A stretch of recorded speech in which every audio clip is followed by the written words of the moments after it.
I fought with concubine Leanna for a lifetime, before she died. She refused to see Patrick, leaving only a single sentence. My station is humble.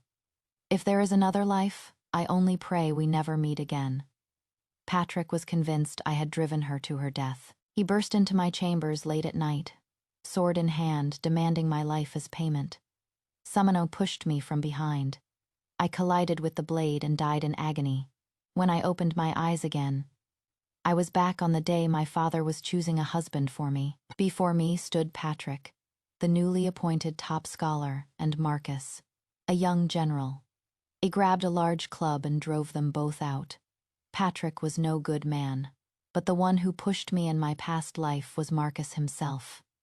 Night had just fallen when news came from the Iris Pavilion. The physician had made his diagnosis. Leanna would not survive the night. Patrick hadn't left her side since morning. As the hour grew late, the sound of weeping began to drift from the pavilion. I finished chanting the scripture before me and rose slowly, my face a mask of calm, or rather numbness, for as long as Leanna had been ill, I had been confined to my room. 2 months ago, while I was away from my courtyard, she had burst into my room on the pretext of a missing piece of jewelry. After ransacking the place, she smashed the only memento my mother had left me. I could tolerate many things, but not that. When Patrick rushed back, he saw me with a sword in hand, my eyes red with rage. Even unarmed, he dared to stand in front of Leanna to shield her, because he was certain I would never harm him. My lord, I truly didn't do such a thing. My lady, I know you cannot tolerate me, but please let me stay to watch my daughter grow. Won't you? She is only an illegitimate daughter. She poses no threat to you. Leanna's heart, wrenching sobs seemed born of desperation. Yet, in a few short sentences, she had twisted the truth completely.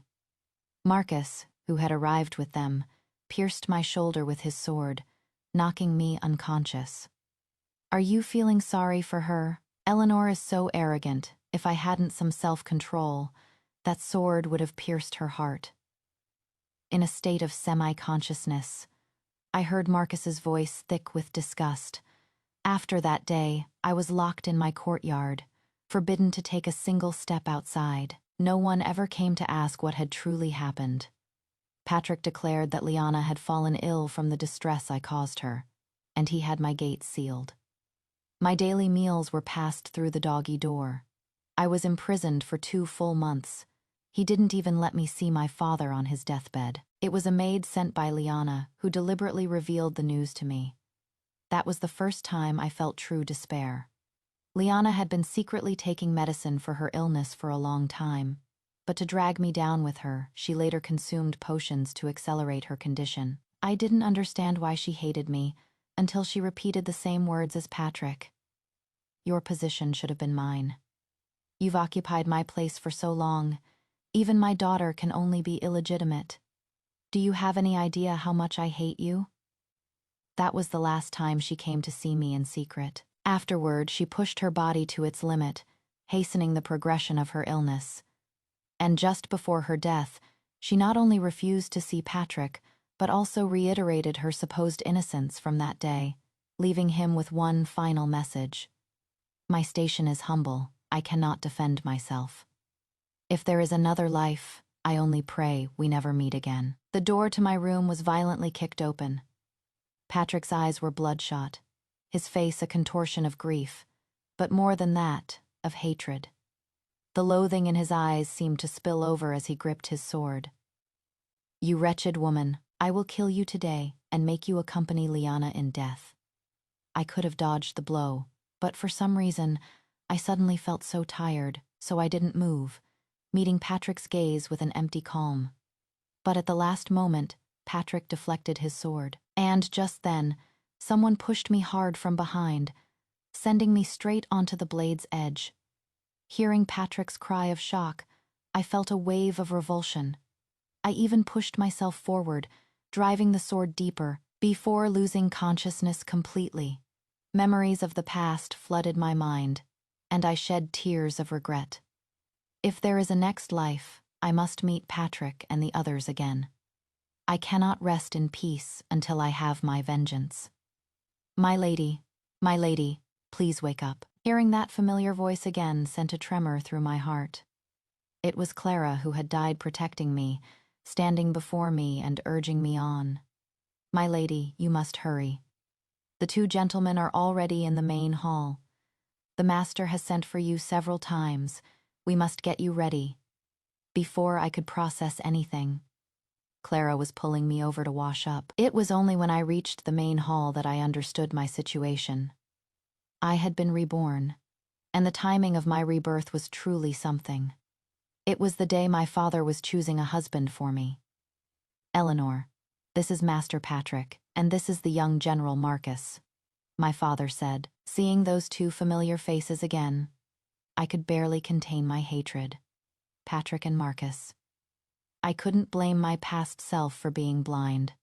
After all, who would have thought that no matter which of these two men I chose, my fate would be death? In my last life, after marrying Patrick, 5 years passed without Leanna's appearance. I naively thought I had found a good man. But the moment Patrick was appointed to a high-ranking position in the central government, Leanna was brought into the household as a concubine the very next day. Leanna has suffered a great grievance, willing to accept the position of a concubine for my sake. "You come from a military family and lack a certain delicacy. From now on, let her manage the household affairs," Patrick had said.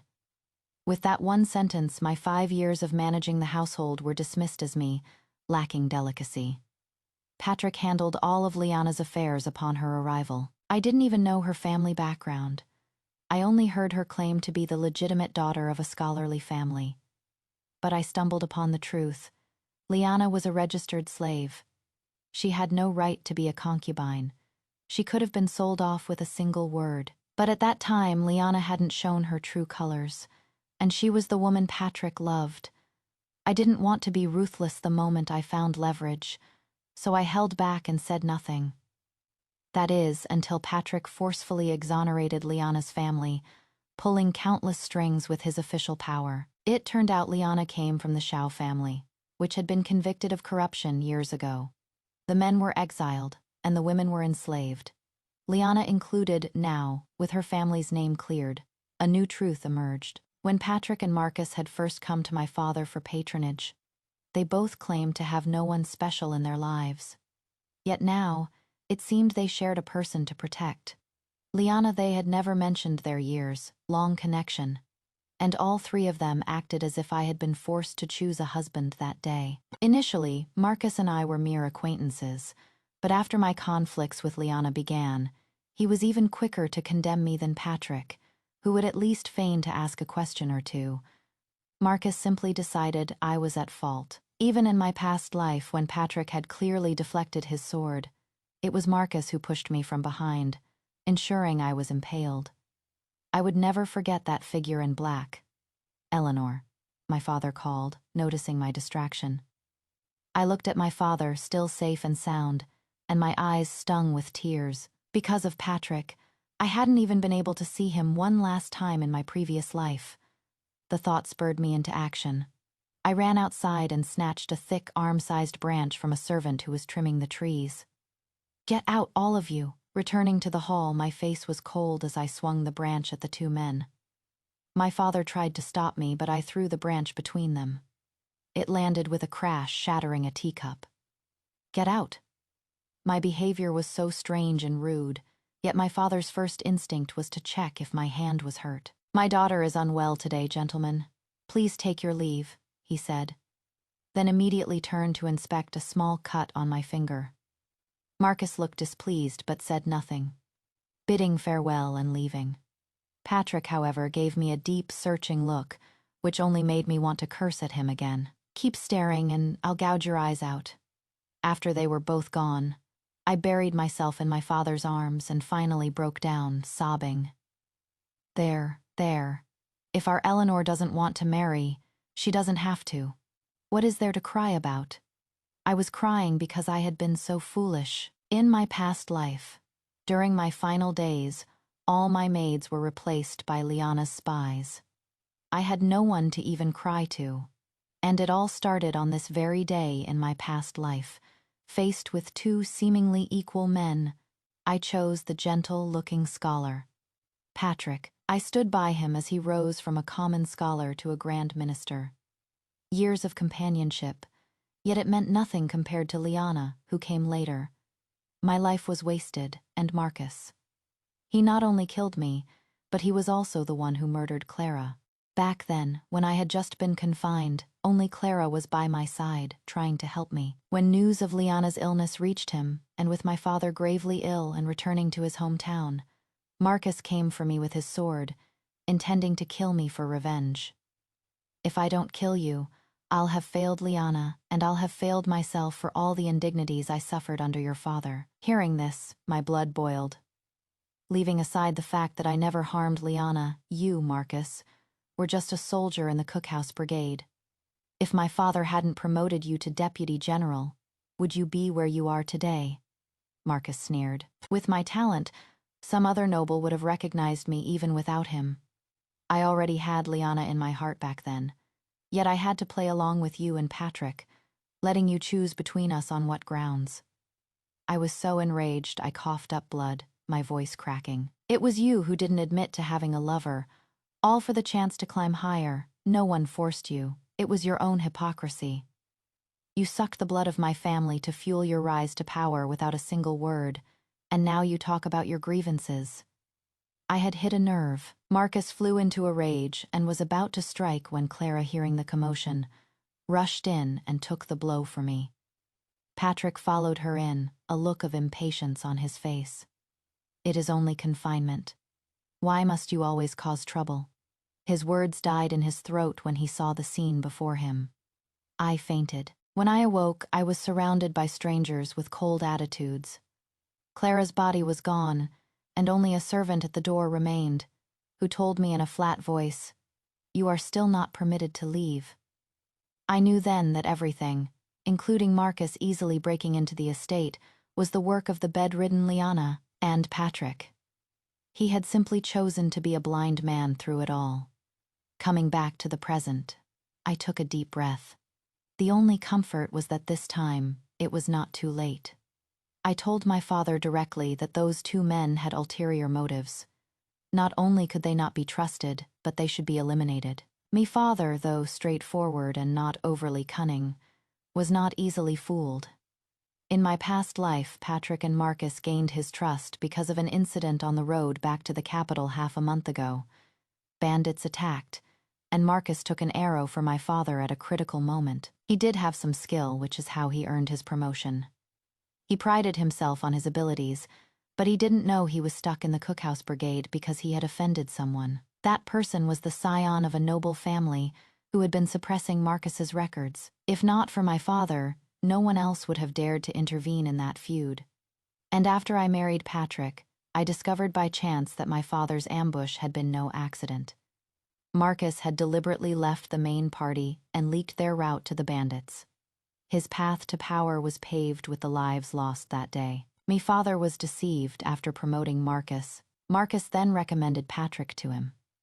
Patrick was a master of pretense, catering to my father's tastes. And in my past life, he had also won my favor. Naturally, my father would fully support his own son-in-law, but he never knew he was nurturing a viper that would bite back. I didn't beat around the bush. I told my father there was something suspicious about the bandit attack on his way back to the capital. Now that some time had passed, investigating it might yield surprising results. Of course, my father trusted me, but he had already vetted both men before presenting them to me, so he hesitated. But after a moment's thought, he prepared to leave, intending to investigate personally. After he left, I couldn't relax. There was something else I needed to do first, and that was to buy Leanna, who was still a registered slave. The timing was perfect. Leanna was beautiful, and based on the fact that Marcus had borrowed 200 silver taels from my father around this time, in my past life, I had a good idea of where she was. That night, under the cover of darkness, I put on a veiled hat and went to the Everspring house. "Miss, if you are looking for servants, you should go next door to the Golden Emporium. The girls here. They're for other purposes." the madam of the brothel advised kindly. I slapped 500 silver taels on the table. Just tell me if you'll let me choose or not. The madam's eyes widened, and her face instantly broke into a smile. Of course, of course. Pick anyone you like. Please follow me. She led me to the back courtyard. 2 large men stood guard at a door, which they opened upon seeing the madam. Miss, all the newcomers are in here, she said. I scanned the group, and my eyes immediately fell on Leanna in the corner. Unlike the others, her body was covered in bruises, but her face, though dirty, remained unmarred. Miss, this little filly is a looker, but she has got a fiery spirit.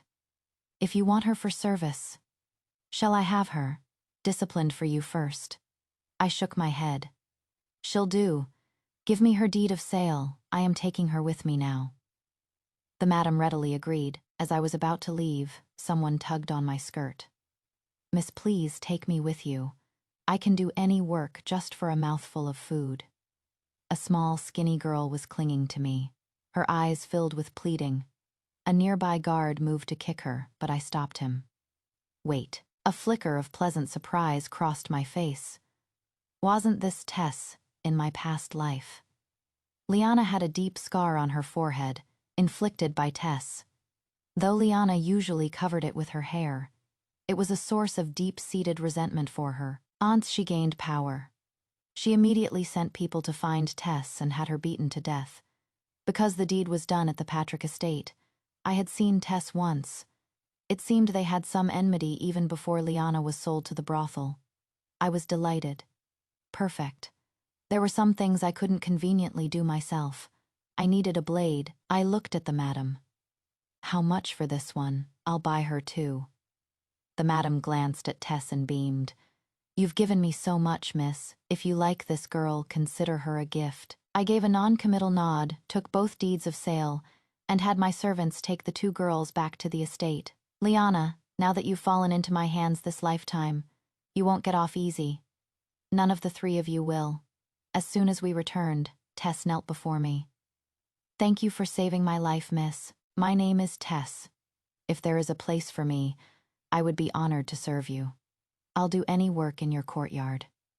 A short distance away, Leanna saw this and rolled her eyes. An idea came to me. Bring her here, I ordered. Leanna was brought over and knelt reluctantly. Greetings, miss. I was in high spirits and paid her attitude no mind. What is your name? Leanna. I smiled. That is a lovely name, but I don't like it. From now on, you'll be called Betsy. I prefer such down to earth names. Nearby, Clara and Tess were speechless. Leanna's face changed. She looked up, tears welling in her eyes. Miss, that was the name my mother gave me. My face hardened. Clara immediately stepped forward and slapped her. Leanna's left cheek swelled instantly. When the miss speaks, you obey. Such insolence. Where do you think you are? Clara scolded. I looked at Clara, my heart aching. Leanna had a hand in her death in our past life, too. My gaze shifted back to Leanna. There are no other positions open in the courtyard, except for one, cleaning the latrines. As I spoke, I held back the eager Tess, who was about to volunteer. From today on, you will clean the latrines, I declared. Leanna's face went pale, her eyes wide with disbelief. Then I turned to Tess. There is no other work, so you can supervise Betsy cleaning the latrines. You'll be her manager. If she slacks off, you have my permission to punish her as you see fit. Tess was stunned for a moment. Clara gave her a gentle nudge, and she snapped back to reality, thanking me profusely. Thank you, miss. For the next few days, Leanna was responsible for cleaning all the latrines in the estate. Many servants secretly laughed at her, but they all benefited after all. If it weren't for Leanna, they would have had to do it in shifts. I observed Leanna's condition. The workload was immense, and ostracized by everyone. She often missed meals. She lost a lot of weight at the Everspring house. The madam had tormented her but always made sure she was fed. A starved girl wasn't pretty. Now that she was in my hands, I couldn't be bothered with such trivialities. As it turned out, Tess truly did have a grudge against Leanna. She had acquired a whip from somewhere and frequently found excuses to add new wounds on top of old ones. I enjoyed the show every day. Several days later, my father finally returned. He was furious. The moment he entered the estate, he sent summons for Marcus and Patrick to come immediately. I guessed things had gone according to plan. I made sure Clara would casually let Leanna know that Patrick and the others were coming. In the main hall, my father's expression softened when he saw me, but his anger was still palpable. It really was Marcus who led the bandits to us. We took a remote path that day to avoid attention. It should have been hard to find. I thought we were just unlucky to run into bandits, but it was a deliberate setup. If a group of bandits hadn't been captured recently, and I hadn't gone to interrogate them myself, I would never have known. One of them confessed that a soldier from the cookhouse brigade tipped off their leader. Who else could it be but Marcus? As my father raged, a servant reported that the men had arrived. I raised an eyebrow and headed out to watch the show. I had barely taken 2 steps toward the entrance when I was hit by a familiar latrine smell. After all these days, the stench had truly seeped into Leanna. "Leanna, what are you doing here?" Marcus recognized her, his brow furrowing with a mix of concern and disgust. "I was sold to the Everspring house, and the young miss of this house bought me, to clean the latrines, boo-hoo." Leanna wailed in front of Marcus, trying to throw herself into his arms. He instinctively took a step back, clearly repelled by her overpowering scent. "Leanna, don't worry. The master of this house is an acquaintance of mine. If I ask for you, he won't refuse me," Marcus said, forcing himself not to retreat further. Patrick stood to one side. I was about to see his reaction when he turned his head and looked directly at me. "Miss Eleanor, have you had your fill of watching?" he asked. The initial urge to attack them on sight had passed. I was patient now, even in the mood for some sarcasm. "You 2 gentlemen are standing so close to Betsy. I had to have a look." "What Betsy?" Marcus exploded. I feigned ignorance of his anger and nodded, adding fuel to the fire. "Yes, Betsy. I have a talent for naming things. She is not a cat or a dog. She has her own name," Marcus retorted, his neck flushing red. I scoffed. "Her deed of sale is in my possession. She is a slave I bought. I'll call her whatever I please." Marcus wanted to argue but clearly didn't dare. He shot me a glare and prepared to enter the hall to see my father. Patrick followed him. I stayed where I was, watching as Tess dragged Leanna away to continue her latrine duty, and then admired the scenery for a while. It wouldn't be long before they came out. Sure enough, in less than the time it takes to burn half an incense stick, Marcus was being escorted out by my father's men, and Patrick was being pushed out by several servants.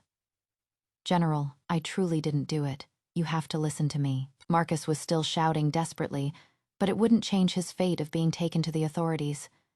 They couldn't yet prove Patrick's involvement, so my father could only have him thrown out. Just as Patrick was being tossed out and the gates were about to close, he suddenly called out to me. "Celeste." I froze. Celeste was my private name. The Patrick of this lifetime should not know it, unless... "Celeste, I know you've come back. Give me a moment. Let me say a few words to you, just a few," Patrick shouted. I agreed. I instructed the servants to bring him back. "Celeste, Call me that disgusting name again, and I'll kill you," I said, my face dark. "I understand. I am sorry for what I did to you." With that, Patrick suddenly dropped to his knees. "But Miss Eleanor, Leanna has truly suffered a great deal. She hasn't done anything wrong. I beg you, give her to me. Consider it a final gesture for the sake of our marriage and our past life." I almost laughed. What sake? There was nothing between us. Patrick seemed to remember something and quickly said, "You know I never meant to kill you. I was just too impulsive." I took a deep breath and slapped him across the face, stunning him. "You trust Leanna completely without even questioning the facts. Anything I say to you is like playing a harp to a cow. To save my breath, I'll be direct. You want Leanna. 1,000 silver taels, not a penny less." Seeing Patrick's troubled expression, I sneered. Marcus spent 200 taels to buy Leanna's freedom in our past life, and you were the one who paid for her living expenses after that, weren't you? You've been using my family's money for so long, you've probably forgotten how hard it is to come by. Figure it out. I hope you can ransom her before she dies. With that, I once again called the servants to drag him away. Watching his retreating figure, I gave a cold smile. Forget about raising 1,000 taels. Even if he could, his life would be a struggle from then on. Of course, if he chose not to ransom Leanna, I had other ways to deal with him. I knew that, let alone 1,000 taels, he would struggle to even gather 100, so I had a backup plan. To my surprise, however, Patrick returned 7 days later with the silver. The notes were genuine after counting them. I handed over Leanna and her deed without hesitation. It wasn't that I needed the money. I just wanted to bleed Patrick dry so he could never recover. Leanna was beside herself with joy as she was led away. She wasn't fully aware of what had happened these past few days. She had been too busy starving from overwork to pay attention to outside matters. She threw her arms around Patrick, then shot me a look of pure hatred before biting her lip and changing the subject. Where is Tess? After tormenting me for so many days, her time should be up. Tears streamed down her face like broken pearls. Patrick, my love, that wretched girl bullied me for so long. You must avenge me, Patrick glanced at me. How much for that maid? I'll buy her too. I rolled my eyes. 2,000. Patrick nodded. Fine, 2,000 copper coins. I'll give it to you now. I maintained my smile. 2,000 silver taels. Patrick realized I had no intention of handing her over. He took Leanna and prepared to leave, but I spoke up suddenly. Today is the day of Marcus's execution. Leanna, aren't you going to see him off? Leanna had clearly heard about this already, but now she tried to distance herself. Of course I will, but I only ever saw Marcus as a brother. Then she looked at Patrick. Her eyes filled with cheap affection. I already have someone in my heart. Patrick met her gaze but said nothing, looking away. After they left, I was about to send someone to investigate how Patrick had obtained the money, but to my surprise, there was no need. The news was easy to come by. I had assumed Patrick had taken out a high-interest loan, but instead, I learned he was to be married in 3 days. His bride was the notorious daughter of the prestigious Ainsworth family. Why notorious? She only took in husbands who married into her family, and she kept no fewer than 10 male lovers. It seemed this money had come from the Ainsworths. I wondered how Lady Ainsworth would react upon learning that Patrick was also keeping a woman named Leanna on the side. The time wasn't yet right. I could let this matter rest for a while. It was nearly noon, which meant it was time for me to go send Marcus off. Whether in the last life or this one, he had given more for Leanna than anyone.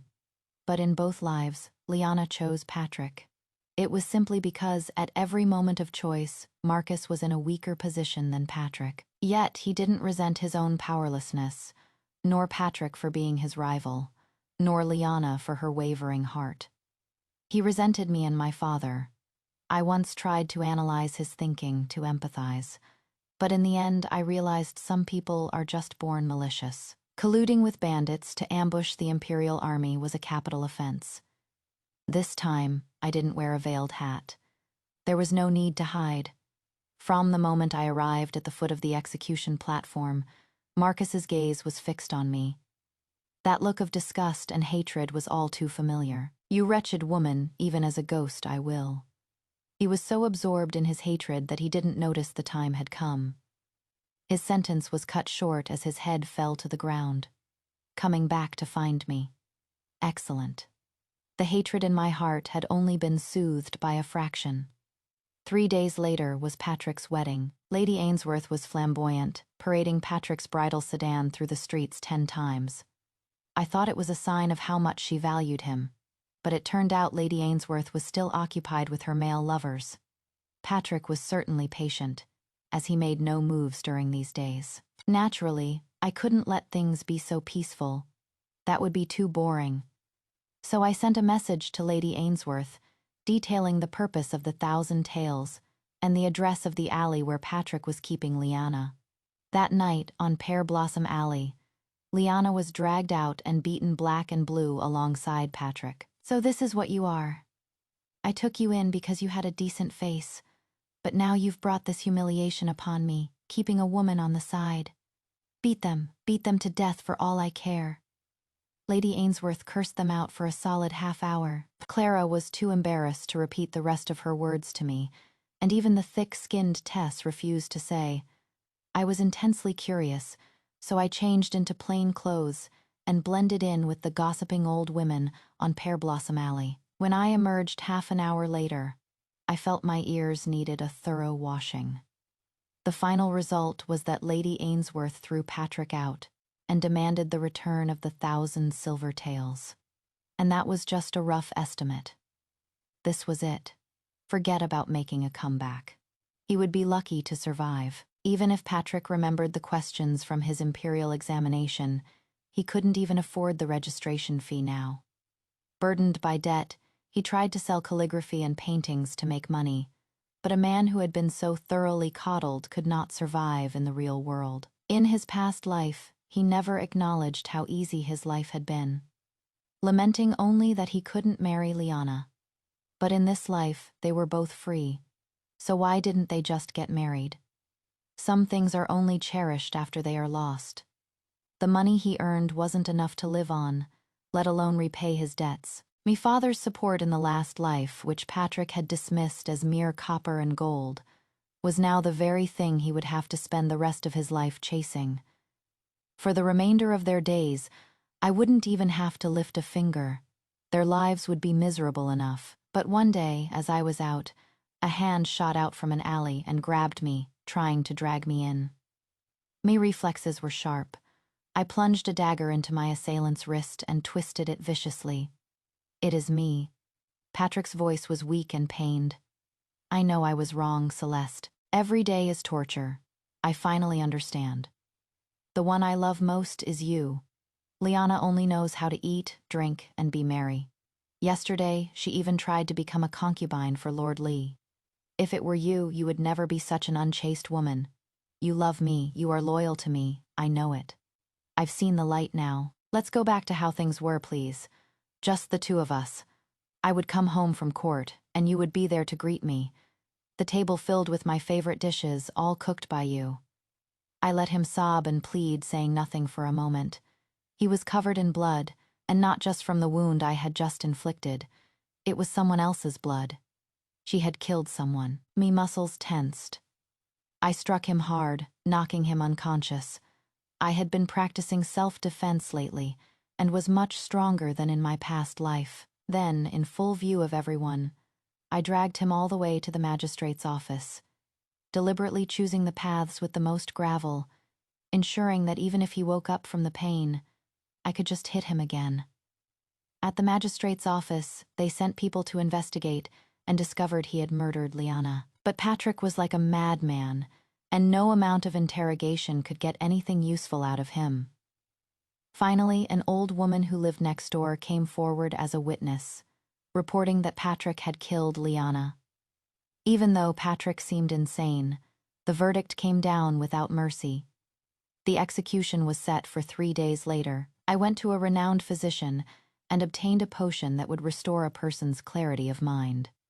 The night before his execution, I had it forced down Patrick's throat. The result was that the next day, as Patrick was paraded through the streets in a prisoner's cart, he screamed that he was innocent the entire way. Innocent, my foot. Prolonged stress, combined with the shock and fear of committing murder, had driven him mad. He had killed Leanna with his own hands, but he wanted to hide behind the excuse of impulse, refusing to accept the reality. But the world would not play along with his act. And how could I let him die in a stupor? That would be far too merciful. I wanted him to face death with a clear mind. Some people in the crowd murmured that since he was crying injustice for so long, perhaps there was more to the story. But as the executioner's blade fell, the crowd dispersed, each person returning to their own life.